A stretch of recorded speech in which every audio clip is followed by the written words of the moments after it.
Glória a Deus. Eu tinha... Paz de Cristo Jesus, igreja. Boa noite a todos. Meu Deus, é tanta intimidade que eu já venho falando, nem dou boa noite, paz de Cristo Jesus, glória a Jesus. Eu era adolescente e eu falava, eu quero ter 2 meninos, eu quero carregar eles na carcunda. O Senhor não cumpriu, cara. Eu tenho 2, já carreguei eles na carcunda várias vezes, mas agora está ficando pesado, está ficando complicado de carregar a carcunda. E o Senhor me fez carregar eles na carcunda e me proporcionar o meu filho mais velho orar pela minha vida. Aleluia! Antes de eu trazer a palavra de Deus. Deus é bom, Deus é fiel. Ainda que nós não merecemos, Ele continua sendo fiel. Glória a Jesus. Quero glorificar a Deus pela vida da Claudinha, que está testemunhando o que ela está vivendo na palavra. Amém. Viver a palavra faz com que a gente produza nessa terra. Aleluia! Viver a palavra nos amadurece. Amém. E ela conta, ela é fortificada na fé, e quando ela conta, ela fortifica a nossa fé também, para a glória de Deus. Nayara, não fui curado ainda da rinite. Vou chegar nesse milagre também, em nome de Jesus. Mas enquanto Ele não me cura, eu vou glorificar a Ele. Porque é no tempo dEle, para a glória do nome dEle. Amém, meus irmãos? 2 Coríntios capítulo 7. 2 Coríntios capítulo 7.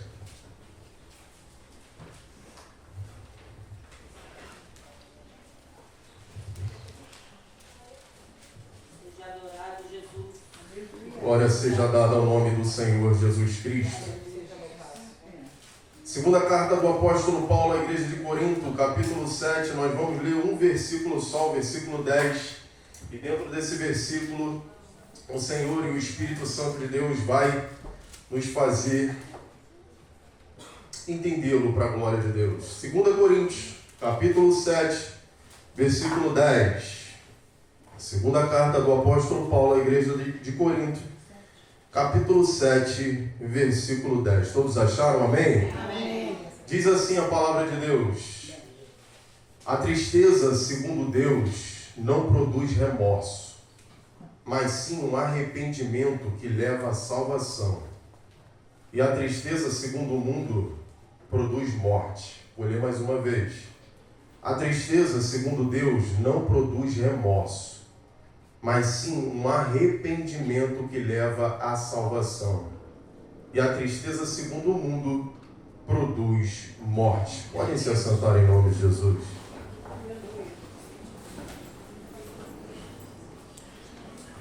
Meus irmãos, para nós que somos estudiosos da palavra, para nós que queremos viver a palavra de Deus, nós que já estudamos sobre as cartas do apóstolo Paulo para a igreja de Corinto, nós vamos ver tremenda aprendizado para as nossas vidas nessas 2 cartas. O quanto o apóstolo Paulo, em exortação e em correção, e também provando o seu ministério com as letras que saltam em palavras de quem lia para aquela igreja, nós vamos ver que para Paulo chegar nessa igreja de Corinto, nós precisamos entender o contexto histórico, fazer toda uma exegese da situação, compreender todo o ponto para chegarmos aqui em 2 Coríntios capítulo 7, versículo 10. Quando nós lemos em Atos dos Apóstolos, nós vamos ver que no final do capítulo 15 para o capítulo 16 começa a segunda viagem missionária do apóstolo Paulo. O apóstolo Paulo, ele começa a viajar por outros lugares. Ele teve a primeira viagem missionária. Em Atos 15, eles se reúnem em um concílio, em uma grande reunião de lideranças por conta de coisas que os judeus estavam querendo impor sobre os gentios. Aí em Atos 15, no finalzinho, vai ter um certo desentendimento ali com Barnabé. Paulo, ele se desentende de uma certa forma, que eles se separam e Paulo leva Silas. E emprega-se a segunda viagem missionária. O apóstolo Paulo, ele chega em determinado lugar que conhece o irmão Timóteo, homem que dava, jovem, que dava grande testemunho por onde Paulo passava.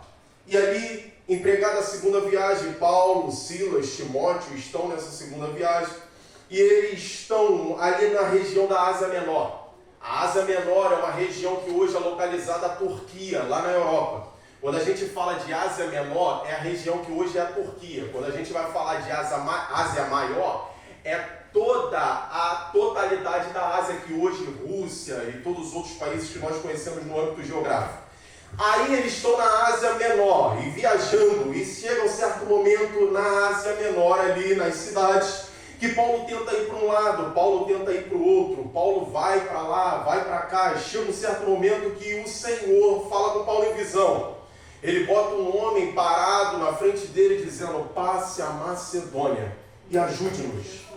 Passe a Macedônia e ajude-nos. Aí Paulo entende o porquê que ele não conseguia ir para um lado, nem conseguia ir para o outro, e ele precisava chegar na região da Europa, porque tinha propósito de Deus ali.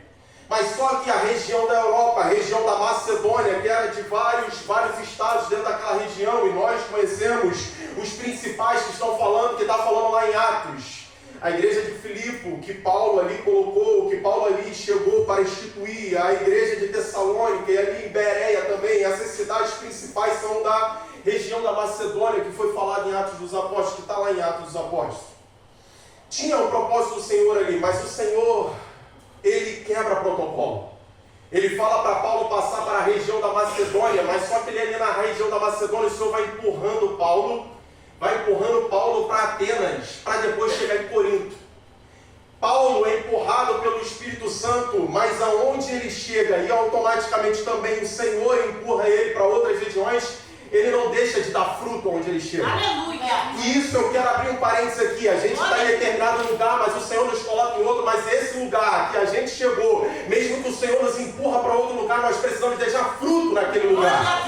Para a glória do nome do Senhor Jesus Cristo. Nós não podemos ser infrutíferos aonde passamos, mas sim ser sal e luz para a glória de Deus. Aí nós vamos ver que Paulo está na região da Macedônia, é a primeira igreja a ser instituída lá em Filipos. Todos nós conhecemos a história aos Filipenses, a carta escrita aos Filipenses depois. E nessa primeira igreja nós vamos ver todo o contexto ali de salvação de Lídia, a libertação da jovem. Há uma confusão, Paulo está preso, ele louva ao Senhor, o cárcere vai ao chão, o carcereiro é salvo junto com a sua família, e o Senhor joga Paulo agora para Tessalônica. Em Tessalônica, Paulo ali prega a palavra de Deus, muitos creem. Em Tessalônica, a malandragem é motivada pelos judeus para ir contra Paulo. Paulo é empurrado mais um pouco para Bereia. Chega em Bereia, ali em Bereia, Paulo está pregando, e eles eram considerados mais nobres do que os de Tessalônica. Por quê? Porque enquanto Paulo pregava, a Bíblia estava aberta, eles estavam conferindo o que Paulo estava falando na palavra de Deus. E o Senhor continua a empurrar Paulo, a confusão. A galera de Tessalônica se volta novamente contra Paulo, sabendo que ele está pregando a palavra lá, e o Senhor empurra Paulo mais um pouco. Agora Paulo sai da região ali da Macedônia e ele entra na Grécia, que está lá hoje, até hoje sendo chamada de Grécia. Ele vai para Atenas, hoje a capital da Grécia. E ali em Atenas, Paulo está no Areópago. Ele se revolta com a idolatria daquele lugar, e tinha um Deus desconhecido ali, tinha vários outros nominados, mas tinha um que era escrito ao Deus desconhecido. E Paulo olha, analisa e fala: esse que eles não estão vendo é o meu Deus, é o Deus que eu creio, porque esse Deus que eu creio, eu não preciso ver ele, eu não preciso tocar nele, eu creio por fé. Então, por crer, por fé, Paulo vai se direcionar a eles em palavras do Areópago. Era uma grande responsabilidade. Ali estavam os principais filósofos do mundo antigo. E Paulo se levanta na autoridade do Espírito, porque você só vai falar diante de homens na autoridade do Espírito. Porque se não for pelo Espírito, vai ser envergonhado. Então, na autoridade do Espírito, Paulo levanta e fala: olha, filósofos, eu estou falando agora com a minha palavra. Olha, filósofos, vocês que gostam de estudar toda a filosofia da vida, a cultura e tudo mais, o passado, o presente e o futuro, eu quero dizer para vocês, esse que está escrito aí, ao Deus desconhecido, eu falo para vocês, esse é o Deus que eu sirvo, esse é o Senhor que eu sirvo. Vocês até acreditam em seres palpáveis, mas ele é invisível e mais é real. Alguns zombam de Paulo, outros outros creem, e o necessário, os que creram, Paulo levou com ele. Aí o Senhor empurra Paulo agora para o propósito em Corinto. Paulo chega em Corinto. Chegando em Corinto, há uma grande imoralidade sexual naquele lugar. Tinha uma palavra que eles falavam assim, nós vamos corintianizar. É como se chegou o sextou pelo mundo aí, e o mundo falava, sextou, vamos curtir. Aí eles falavam, vamos corintianizar, que era viver a imoralidade, vamos cair na gandaia, vamos zoar. A cidade era composta disso. Paulo prega a palavra ali. Mas antes de Paulo pregar a palavra de forma genuína, ele começa a trabalhar com tendas. Paulo está trabalhando com tendas com Priscila e Áquila, um casal que ele conhece, que saíram corridos de Roma. Então chegam ali e ajudam Paulo a fabricar tendas. Porque Paulo ele tinha que trabalhar para se sustentar. Paulo precisava, enquanto os irmãos que ficaram na Macedônia, enquanto Silas e Timóteo não chegavam, ele precisava trabalhar. E trabalhando ali, ele está ao mesmo tempo movido pelo Espírito. Aí chega Timóteo e Silas da região da Macedônia, enquanto Paulo está em Corinto. E Paulo lá em Corinto recebe uma oferta tão generosa, e outrora eu trouxe uma palavra aqui dessa oferta relacionada à igreja de Tessalônica. Hoje eu estou falando da igreja de Corinto. Mas relacionada à igreja de Tessalônica, os irmãos que lembram vão entender que Paulo recebeu essa oferta da região da Macedônia, onde ele passou, que foi tão generosa que ele deixou de trabalhar com tendas para se dedicar somente à pregação da palavra de Deus. A igreja ajudou Paulo de uma certa forma que ele não precisou mais trabalhar. E ali o apóstolo Paulo está pregando para judeus, e os judeus não querem ouvir ele. Os próprios compatriotas não querem ouvir o apóstolo Paulo. Aí Paulo fala, eu sacudo e vou para os gentios. E lá, pregando para os gentios, muitas almas se rendem a Cristo Jesus nessa igreja de Corinto. E o apóstolo Paulo ali pregando, e certos temores chegam para o apóstolo Paulo. Na caminhada vão acontecer os medos, mas nós precisamos empregar a coragem. A coragem não é a ausência do medo, é eu com medo mesmo prosseguir, confiar na palavra de Deus. Então Paulo, com certo temor do que tudo que cercava ele, o Espírito Santo, o próprio Senhor falou com ele, Paulo, tu vai ficar aí mesmo com medo, porque eu estou contigo, Paulo. Ninguém vai te tocar aí. Prega a palavra, porque eu tenho muitos para salvar nesse lugar, Paulo. Glória a Jesus, glória a Deus. E ali o apóstolo Paulo continua, vai dizer lá em Atos dos Apóstolos, que lá em Corinto ele fica por volta de 18 meses, 1 ano e meio, pregando a palavra de Deus. Ali é instituída uma igreja de Cristo, cheia do Espírito Santo, cheia do poder de Cristo. O apóstolo Paulo se ausenta de Corinto e vai agora estar em Éfeso. Lá em Éfeso, o apóstolo Paulo está lá, instituindo mais uma igreja naquela zona portuária. Pessoas entravam e saíam de Éfeso, e Paulo, uma grande oportunidade me abriu aqui. Ele começa a pregar a palavra, enquanto pessoas chegavam em Éfeso, saíam levando Cristo Jesus. Chegavam em Éfeso, saíam levando Cristo Jesus para a região dali. E lá em Éfeso, chega o irmão contando, Paulo, pastor, eu vim aqui visitar o Senhor, e eu quero dizer, pastor, aquela igreja que o Senhor deixou lá em Corinto, infelizmente está uma balbúrdia, está uma confusão, tem pessoa se envolvendo com a madrasta, deitando-se com a madrasta dentro da igreja. Lá naquela igreja que o Senhor pregou a palavra, o Senhor falou que era para continuar lá, e ficou lá durante 18 meses. Eles estão ceando e está uma confusão só. Eles não respeitam a ceia do Senhor, está uma bagunça. Comem, não querem saber quem está chegando, não querem saber das vidas que estão chegando. Pastor, e outra coisa, na hora do culto tem uma confusão terrível. Eles começam a falar em línguas estranhas, começam a falar um montão de coisas que as pessoas que vêm de fora não entendem. E as pessoas querem entender o que o Senhor quer falar através da palavra, mas eles não conseguem deixar essas pessoas entenderem pela confusão de culto que está tendo lá. Vários questionamentos, pastor, o negócio está sério. O apóstolo Paulo fica entristecido com aquilo. E ele fala com o fundo do seu coração, não foi igreja que eu deixei lá. Eu deixei uma igreja sólida.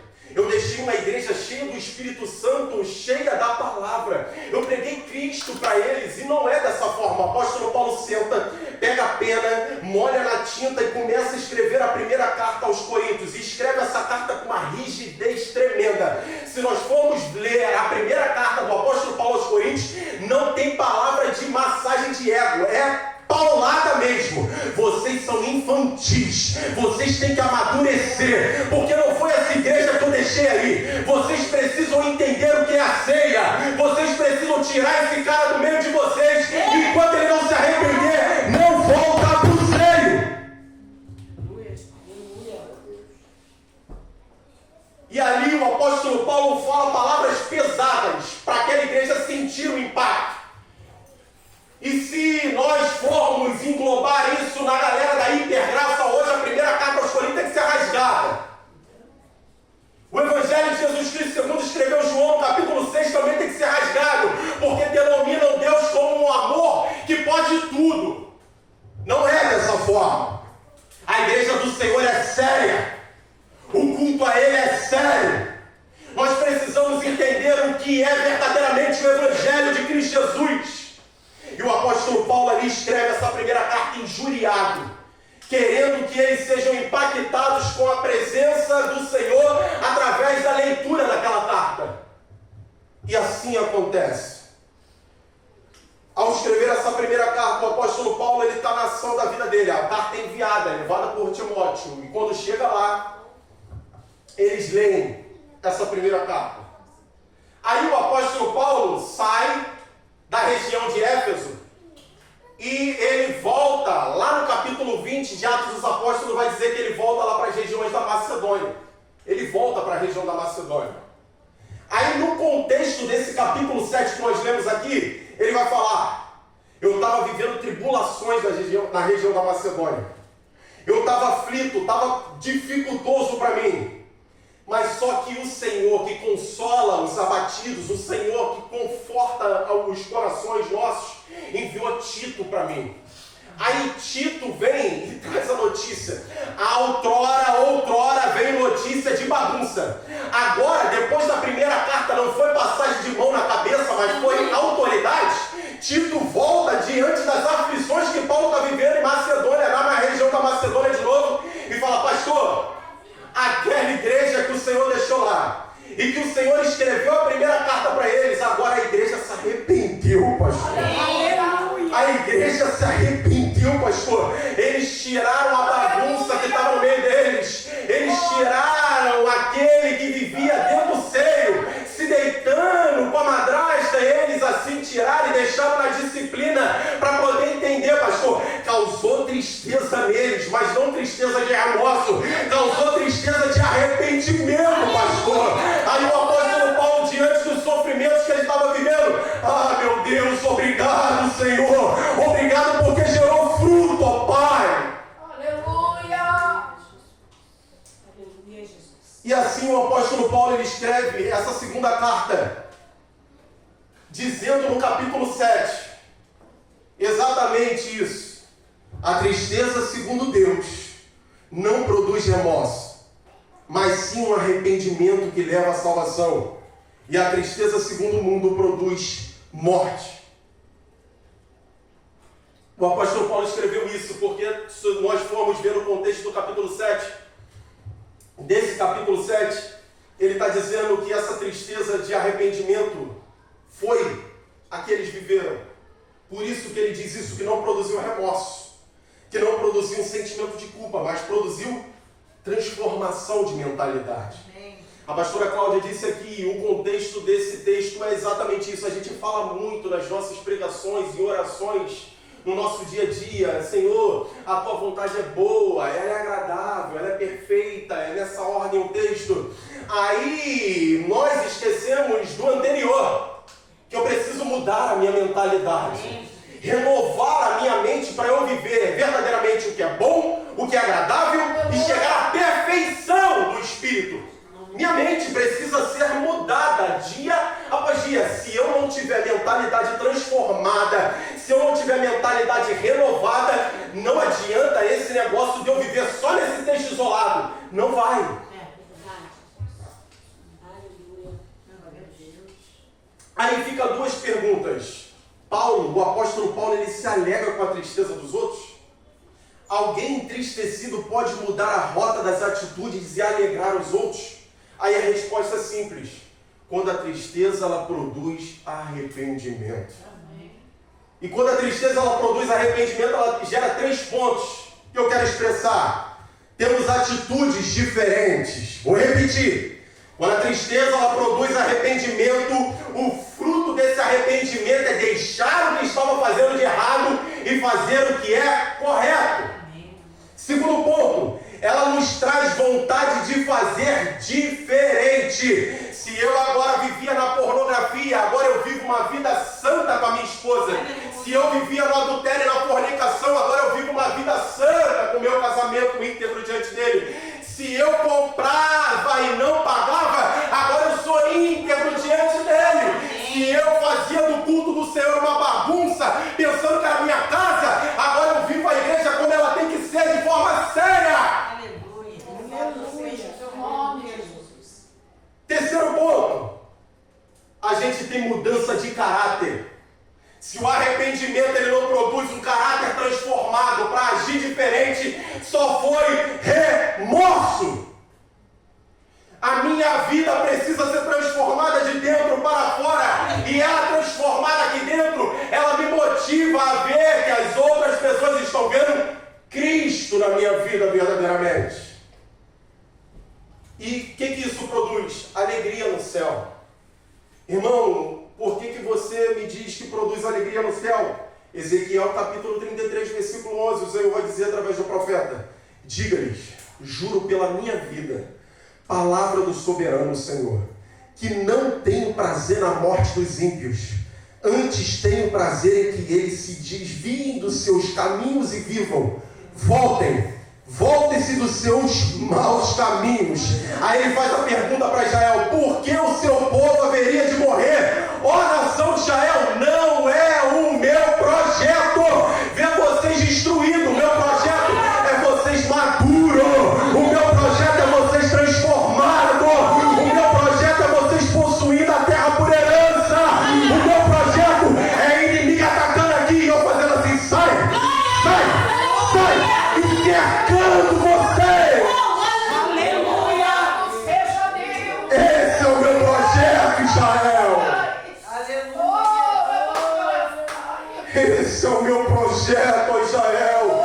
Eu não sou um Deus sentado no trono com um chicote na mão, a boca babando, dando chicotada nas costas dos ímpios, falando: é agora, eu sou sádico. Não, o prazer dele é que nós mudamos o nosso caráter, que nós mudamos, transformamos na nossa mentalidade para vivermos o que ele quer. Bom, agradável e perfeito. Louvado seja teu nome, Jesus. Glória a Deus. Tristeza que produz arrependimento. Mais um exemplo. Segunda livro do Reis, capítulo 22, nós vamos ver a história do rei Josias. Eu tenho muito apreço pela história do rei Josias. Eu tenho muito apreço pelo rei Josias. Eu sou admirador do rei Josias. Já vi filme dele, já li várias vezes a passagem que fala da história dele. Me motiva a atitude desse homem. E o rei Josias, ele assume o reinado menino.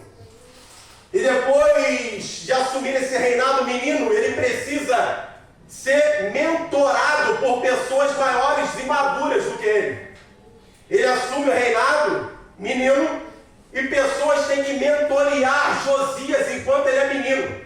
Mas só que Josias ainda é menino, ele é mentoreado por outras pessoas.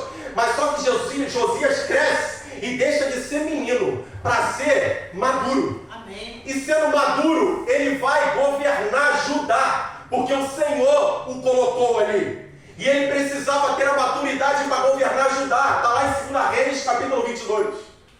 Aí Josias, que viu tudo no passado como pecaminosidade, ele ainda tinha lá no fundo do coração dele a verdade de Deus. Amém. E não queria se desviar dessa verdade de Deus.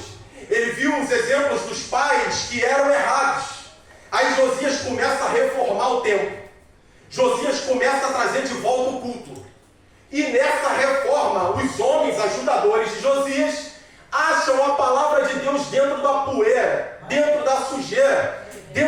bagunça. Eles acham a palavra de Deus, leem e falam, meu Deus, o que a gente está fazendo? Pega a palavra de Deus, sai correndo, vai levar para Josias. Josias abre a palavra de Deus, na verdade ele pede para ler para eles. Eles leem para eles e Josias rasga as vestes. Quando ele rasga as vestes daquilo dali, gerou tristeza de arrependimento. Josias fala, eu e o meu povo, nós estamos a ponto de morrer. A palavra de Deus entra no coração de Josias e ela que é uma espada afiada de dois gumes, que penetra as juntas, as medulas, discerne os entendimentos, fez com que Josias caísse na real, se entristecer de arrependimento e fala, vai lá, profeta Uda, agora! Louvado seja o teu nome, Jesus. Eles vão na profeta Uda e a profeta Uda, a profetisa Uda, recebe as informações e, determinada pelo Espírito, ela fala, esse homem, fala para o homem que mandou vocês virem aqui, o homem que se arrependeu, estou falando com as minhas palavras, o homem que se arrependeu, o homem que se entristeceu pela bagunça do povo, por encontrar a Bíblia na poeira, jogada ali, esse homem, ele vai ser livre, vai morrer em paz. E o Judá vai ser levado pela Babilônia. Mas aquele que se arrependeu vai morrer em paz. Aquele que chorou de tristeza vai morrer em paz. Louvado seja Josias recebe aquela palavra. Josias recebe aquela palavra e não age como o rei Ezequias. O rei Ezequias, quando soube que ele ia morrer em paz, tá bom, tá tranquilo, vou morrer em paz, os outros que se lasquem. Não, Josias falou, eu vou morrer em paz, mas enquanto eu estiver nessa terra, o meu arrependimento vai gerar fruto. Qual é o fruto? Vamos reformar tudo que tem que ser reformado nesse lugar. Vamos trazer de volta a essência do céu. Nada de Baal, sai Asquerote, sai Azelá, sai Moloque. É o Jeová, é Jeová, é Jeová. Louvado seja o teu nome, aleluia. Tristeza que causa arrependimento tem que ter mudança de atitude. Tristeza que causa arrependimento tem que ter reforma. Louvado seja. Tristeza que traz arrependimento faz com que Judá se volte para o Senhor e não mais para os ídolos. Louvado seja o teu nome, Jesus. Josias se arrepende. Mas o exemplo de tristeza que causa arrependimento para que a gente possa terminar. Pedro, a pastora só foi mais um ponto do que o Senhor já queria falar aqui também nessa noite. O apóstolo Pedro, antes de todo o contexto que o Senhor tinha para a vida dele, ele não sabia o que estava dentro do coração dele. Por isso que Davi fala, Senhor, aqueles pecados que me são ocultos, me tira desses também. Porque Davi sabe que aquilo que está dentro do nosso coração a gente não conhece mais do que o próprio Deus, que é o nosso conhecedor. Então Pedro não sabia o que estava dentro do coração dele. Aí ele vai virar para Jesus assim, ó. Jesus, eu estou contigo, cara. Estou contigo para o que der e vier. Tu vai morrer, eu vou ficar contigo até o final, Jesus. Estamos juntos. Somos carne e unha. Estamos juntos. Jesus, sabendo o que estava dentro do coração de Pedro, falou, tu está falando isso da boca para fora, cara. Antes que o galo cante, tu vai me negar 3 vezes. E é isso que eu abro mais um parênteses aqui, eu não estava com isso anotado e o Espírito Santo está me motivando a falar. Cuidado com o que a gente fala da boca para fora. Cuidado com o que a gente na emoção vai prometer para as pessoas. Porque se não tiver verdadeiramente na essência do Espírito, vai ser negado 3 vezes. Louvado seja o teu nome, Jesus. Na hora da emoção, estamos juntos. Na hora da emoção, vamos evangelizar. Na hora da emoção, toma aqui, pastora. Vamos seguir. Na hora da emoção, vamos até o final. Mas quando chega a dificuldade, quando chega um problema que é um pentelho, é um cabelinho de nada, se torna uma bola de neve. Esse ministério eu não conheço, não. Essa pastora aí eu não conheço como autoridade, não. Esses irmãos aí não são nada. Deus amado. Cuidado com a emoção. Deus santo. Louvado seja o teu nome, Jesus.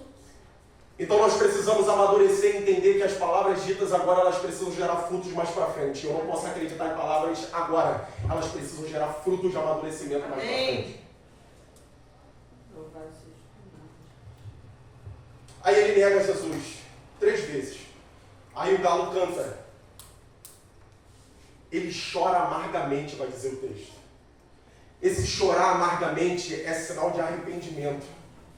Porque ele chora amargamente e não se suicida como Judas. Ele chora amargamente e não fica com sentimento de culpa. Ele chora amargamente e se derrama diante de Deus. Verdadeiramente, eu falei que estava contigo, mas eu infelizmente te neguei 3 vezes e grita. Aí qual é o fruto? Qual é a prova de que ele se arrependeu? A pastora Cláudia leu aqui.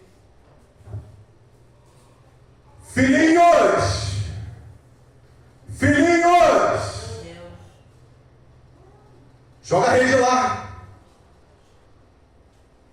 Puxou. É o mestre. Ele bota a capa, sai nadando desesperado. Ele é o primeiro a chegar lá. É o primeiro a chegar lá e o Senhor está com a brasa, o Senhor está preparado o cenário ali para trabalhar na vida de Pedro. E chega a determinado momento que ele chama Pedro à parte. E começa a primeira negação. Pedro, tu me amas. Pedro, tu me amas. A segunda negação. Pedro, tu me amas, para confrontar a terceira negação. E o texto vai dizer que Pedro fica constrangido e fala: Senhor, tu sabes que eu te amo, Senhor. Então, Pedro, diante do que você chorou amargamente lá, eu te digo, os teus propósitos ainda estão de pé na tua vida. Apacenta as minhas ovelhas, Pedro. Porque você chorou amargamente lá, hoje eu vim aqui para dizer que os meus propósitos não morreram. E você, que é pedra pequena, vai estar firmado na pedra maior que sou eu. Apacenta as minhas ovelhas, Pedro. Tu és o meu escolhido. Louvado seja o teu nome, Jesus. Mas porque ele chorou amargamente, não foi remorso. Meu Deus. Louvado seja o teu nome. Aí, o choro de tristeza segundo o mundo, o choro de tristeza que não é de arrependimento, não um choro, mas eu posso dizer o exemplo do jovem rico, que ele não chora, mas ele se entristece, o texto diz. Tristeza. O texto vai dizer que o jovem rico ele está na frente de Jesus e ele é um tremendo religioso. Cumpre, vai para a igreja domingo, vai para a igreja na terça-feira, chega antes do horário na sexta-feira, tá para evangelização, tá para fazer isso, tá para auxiliar, é um tremendo religioso, sabe a Bíblia de ponta a outra, mas Jesus olha para dentro do coração dele e tem coisa aí dentro que precisa ser transformada. Aleluia. Aí, dentro do coração dele tinha avareza. Dentro do coração dele tinha um apego por aquilo que ele possuía. Aí Jesus fala, ó, você cumpre, você é um tremendo religioso. Mas o que está dentro do teu coração, que eu estou vendo, você tem que tirar. Se desfazer desse apego e me seguir para você ter uma eternidade, ter uma vida muito mais abundante do que isso que te prende. Aí quando ele é confrontado por isso, ele vira as costas, entristecido, e mete o pé. Meu Deus.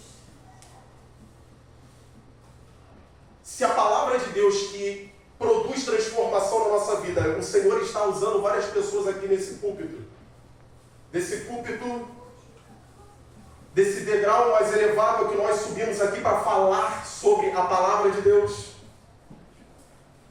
Se ela não produzir na gente a vontade de verdadeiramente ter a tristeza de arrependimento e não por aquilo que a gente está apegado, a gente vira as costas para o Senhor da mesma forma e mete o pé, enquanto Ele está aqui esperando a gente. Meu Deus. Porque a gente pensa que dentro da nossa religiosidade, das nossas liturgias, a gente está muito bom. Dentro do nosso contexto de vida, a gente está falando línguas estranhas, está chorando. Meu Deus, como eu senti a tua presença. Mas o Senhor, Ele conhece o nosso coração e sabe que tem coisas lá dentro do interior que precisam ser transformadas, que precisam ser libertas. Mas quando a palavra muitas das vezes confronta, não. Esse cara está falando pela carne. Esse cara não está falando pelo Espírito. Essa pastora está enganada. Que isso? Eu sou assíduo na obra, eu sou servo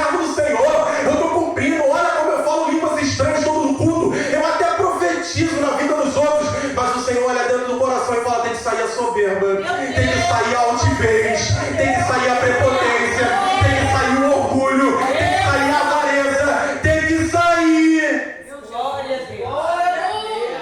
Aleluia. Ajuda-nos a Deus. A igreja de Corinto era a igreja do Novo Testamento e nós não vamos ver em outra carta uma igreja tão avivada no Espírito. Línguas estranhas para tudo quanto é lado. A igreja possuía os dons tremendamente. Profeta, mestre, pastores, todos eles ali. Mas era uma igreja que vivia uma bagunça terrível. E Deus estava falando no céu, não estou aprovando. Está até profetizando, está até fazendo um montão de coisa. Mas não estou aprovando. Deus santo. Glória seja o teu nome. Glória a Deus, Jesus. Misericórdia, Senhor. Ajuda, Nós não podemos confundir o que é mover de Deus com uma vida em essência de caráter transformado. Vou repetir. Nós não podemos confundir o que é mover de Deus com uma vida transformada em essência no caráter. Eu posso não profetizar, eu posso não falar em mistério, eu posso não mostrar para as pessoas que eu estou até profetizando ou pregando, mas a minha vida está toda correta em Cristo Jesus. Eu respeito o meu casamento, respeito os meus filhos, cumpro e pago, chego no meu trabalho lá corretamente, obedeço o meu patrão e expresso Cristo no dia a dia. Aleluia. Em nome de Jesus. Glória a Deus. Glória, glória, aleluia. Bendito seja Deus. Em Mateus capítulo 27, e aqui eu termino. Mateus capítulo 27 vai dizer que, diferente de Pedro, Judas ele tem remorso. O que é remorso? Eu fui pesquisar no original. Remorso é como uma mordida na mente continuamente. Uma mordida na mente continuamente. Por que essa mordida? Porque a pessoa ela nunca consegue se livrar dessa culpa. Vem até para a igreja, se rende a Cristo Jesus, está dentro, inserido, mas ainda assim continua com sentimento de culpa. Aonde o Senhor fala para nós: eu te amo, eu te perdoei, eu estou contigo, viva, siga, projete-se, vai, que eu tenho o melhor para você. Mas aquele sentimento de culpa fica como uma mordida na mente e não consegue receber o perdão de Deus, amar a Cristo e se amar. Aí o que acontece? Joga as moedas, vai para a árvore e se enforca. Meu Deus. Muitos e muitos noticiários no nosso meio evangélico de tantas pessoas que estavam pregando num dia, no outro se suicidou. Estavam pregando num dia, evangelizando, participando de ceia, no outro se suicidou. Isso não é arrependimento, isso é remorso. Isso não é arrependimento, isso é remorso, porque o arrependimento ele livra a gente de toda a culpa e nos faz exercer um louvor ao Senhor na sua essência, no dia a dia. Eu me coloco no que o Senhor falou para a samaritana: eu procuro os verdadeiros adoradores que adoram o Pai em espírito e em verdade. E para encerrar, a tristeza, segundo Deus, ela não produz autovitimização. A tristeza, segundo Deus, não me coloca: eu sou um coitado, pastora. Está vendo o que estão fazendo comigo, pastora? Está vendo a irmã que fez comigo, pastora? Ah, pastor, olha o que está acontecendo com a minha vida. A tristeza, segundo Deus, ela produz o que em mim? Eu estou errado. Eu vou fazer diferente. Ninguém é culpado. Eu estou errado. Eu preciso fazer diferente.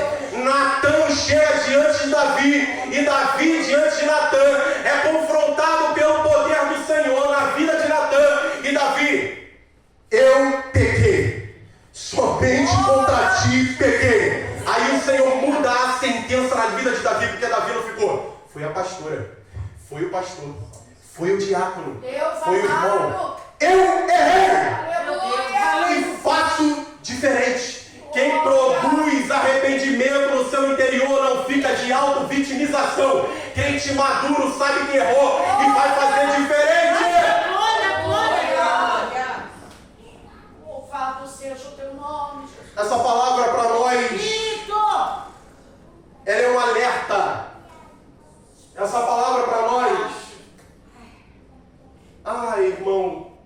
vivendo aí, graças a Deus eu estou vivendo tudo corretamente, amém.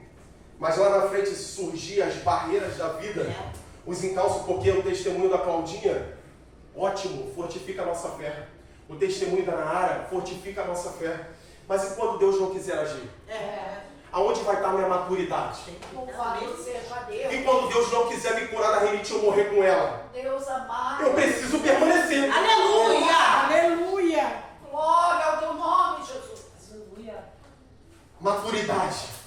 Então, se hoje eu estou vivendo tudo correto, lá na frente, se acontecer os problemas da vida, que a minha vida, que o meu tropeço esteja lá em João, filhinhos, não pequeis, mas se todavia vocês pecarem, há um advogado no céu, Cristo Jesus, que advoga nossas causas diante do Pai. E nisso nós venhamos estar arrependidos verdadeiramente e não vivendo remorso, não vivendo auto-vitimização, não deixando que a mordida na mente não venha nos deixar vivermos a essência do Evangelho na nossa vida. Glória a Jesus. Aleluia. Glória a Deus! Louvado seja o teu nome. Eu estou batendo nessa tecla movido pelo Espírito Santo e vou continuar batendo nessa tecla enquanto o Espírito Santo usar a minha boca aqui nesse púlpito. Nós vamos ser cada vez mais maduros em Cristo Jesus. Em nome de Jesus! Eu falo por mim. Eu preciso alcançar essa maturidade dentro do meu lar e trazer ela junto para aqui, para dentro da igreja, quando nós estivermos reunidos. E você maduro na sua casa, você maduro no seu trabalho, você maduro com o seu casamento, maduro com os seus filhos. Todos nós vamos ser um conjunto de maturidade aqui, que o Espírito vai descer e vai bradar. Louvado seja o teu nome. Maturidades individuais que se encontram Aleluia. e formam um conjunto de maturidades onde o Espírito desce e milagres acontecem no nosso meio. Louvado seja o teu nome. Enquanto não vivermos essa maturidade, nós não vamos viver a essência do Senhor na nossa vida. Então essa maturidade produz o quê? Arrependimento. Essa maturidade me produz o quê? A ouvir a palavra de confronto e ouvir quando eu estou errado e dizer, baixar a cabeça, e depois de baixar a cabeça, chegar em casa, baixar a cabeça lá no pó diante do Senhor, e depois no outro dia levantar a cabeça sabendo que Ele me perdoou, e viver a maturidade, e vivendo diferente, fazendo diferente, pedindo perdão, se arrependendo e vivendo uma essência do que Cristo quer para as nossas vidas. Aí fica a pergunta última agora para eu entregar o microfone. Qual é a tristeza que nós estamos vivendo? Vou repetir. Qual é a tristeza que está produzindo no nosso interior? Tristeza segundo o mundo, que eu não me arrependo verdadeiramente, até me emociono, até louvo, até estou nos cultos, mas não tenho arrependimento, eu vivo no mesmo ciclo, ou a tristeza que eu falo, eu estou errado, eu vou fazer diferente. Eu preciso amadurecer em Cristo Jesus, e nessa maturidade eu preciso levar o Evangelho para outras pessoas. Só coloca de pé, em nome de Jesus.